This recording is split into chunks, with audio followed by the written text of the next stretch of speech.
Good morning. It is September 9th, and we are continuing a devotional series on the topic of truth.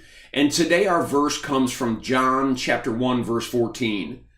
And the Word became flesh and dwelt among us, and we beheld his glory, the glory of the only begotten of the Father, full of grace and truth. And I want to focus on that last section, grace and truth. You know, in our society today, we seem to be, on one hand, relativizing truth and saying there is no such thing as absolute truth, which is interesting because that's an absolute statement which would contradict itself, but that's not the point. The point is that when we see discussions about right and wrong and truth in our society today, one of the things that seems to be absent is civility. It's as if we do not have the ability to have a conversation anymore. Everyone is militant. Everyone is angry. Everyone has an axe to grind. And so it almost becomes impossible to communicate about truths.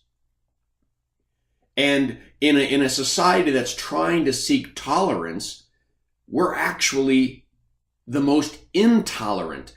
I mean, it's almost as if we can't stand anybody. And I don't mean just Christians. I mean, everyone is angry with anyone who disagrees with them.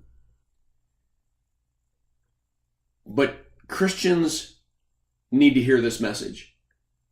Our job is not to condemn the world. Our job is to redeem and save it. Jesus came into the world in the flesh, full of grace and truth. Grace is God's undeserved love. It's not just a little bump in love. It's not just a little bit of mercy. It's getting something you absolutely do not deserve. And at the cross of Jesus Christ, we have absolutely gotten Jesus' righteousness, even though we are unrighteous.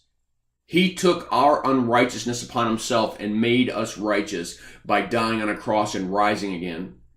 We must never separate truth and grace. It's told to us in the scriptures that we should always speak the truth in love. It's the same point. Truth separated from love is cold, hard, bitter, and judgmental. Truth spoken with grace and love, well, that's a whole different thing. Because now that truth comes with a heart of compassion.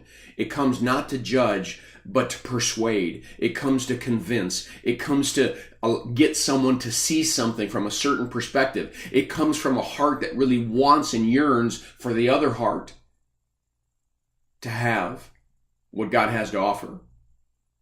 Well, I encourage you, as we navigate through our society today, that we find a way to make sure that grace and truth are always kept together and that we always speak the truth in love.